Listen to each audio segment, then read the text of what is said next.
Presiden Amerika Serikat, AS, Donald Trump pada Senin, tanggal 30 Juni tahun 2025, menandatangani perintah eksekutif yang mencabut sebagian besar sanksi terhadap Suriah. Langkah ini dipandang sebagai upaya membuka kembali pintu investasi ke negara tersebut, lebih dari 6 bulan setelah lengsernya Presiden Bashar al-Assad. Dalam pernyataan resmi, Departemen Keuangan AS menyebutkan bahwa perintah tersebut memberikan keringanan sanksi kepada sejumlah entitas yang dinilai penting bagi pembangunan kembali Suriah, termasuk operasional pemerintah baru dan pemulihan tatanan sosial. Suriah dijerat sanksi keuangan AS sejak 2004, sebelum pecahnya Perang Saudara pada 2011. Sanksi ini semakin diperluas setelah munculnya laporan pelanggaran hak asasi manusia yang dilakukan oleh pemerintahan Assad. Menteri Luar Negeri dan Ekspatriat Suriah, Asad Hassan al-Shaibani, menyambut baik langkah Washington. Dalam pernyataan yang diunggah di platform X, ia menyebut keputusan itu sebagai awal dari pembangunan kembali yang telah lama dinantikan. Ini akan menghilangkan hambatan terhadap pemulihan ekonomi dan membuka negara itu bagi masyarakat internasional, ujar al-Shaibani, dikutip dari Al Jazeera.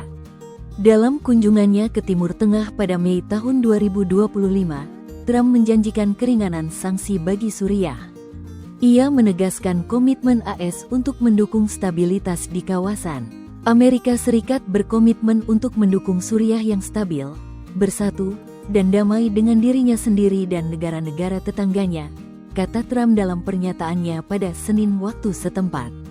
Ia menambahkan, Suriah yang bersatu dan aman bagi semua kelompok agama serta etnis akan memperkuat keamanan dan kemakmuran regional.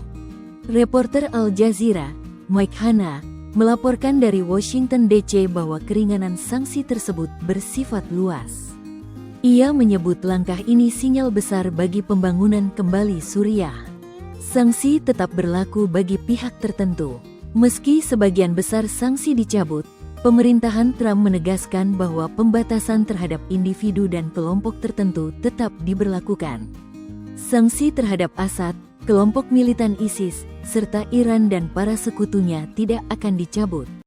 Departemen Keuangan AS mengumumkan penghapusan 518 individu dan entitas Suriah dari daftar sanksi. Namun, tidak semua larangan akan segera dicabut.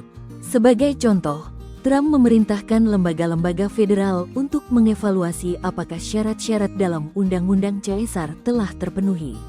Undang-undang itu memberikan wewenang kepada pemerintah AS untuk menjatuhkan sanksi berat atas dugaan kejahatan perang yang dilakukan terhadap warga sipil di Suriah.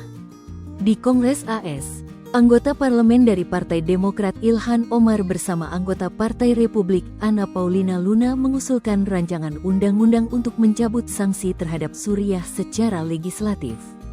Sebagai bagian dari perintah eksekutifnya, Trump juga meminta Menteri Luar Negeri AS Marco Rubio meninjau status Presiden sementara Suriah, Ahmed al-Shara.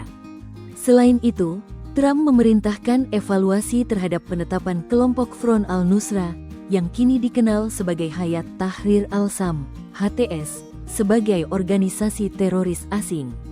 Front al-Nusra dulunya merupakan cabang Al-Qaeda di Suriah, sebelum memisahkan diri pada 2016 dan berganti nama menjadi Jabhat Fath al-Sham.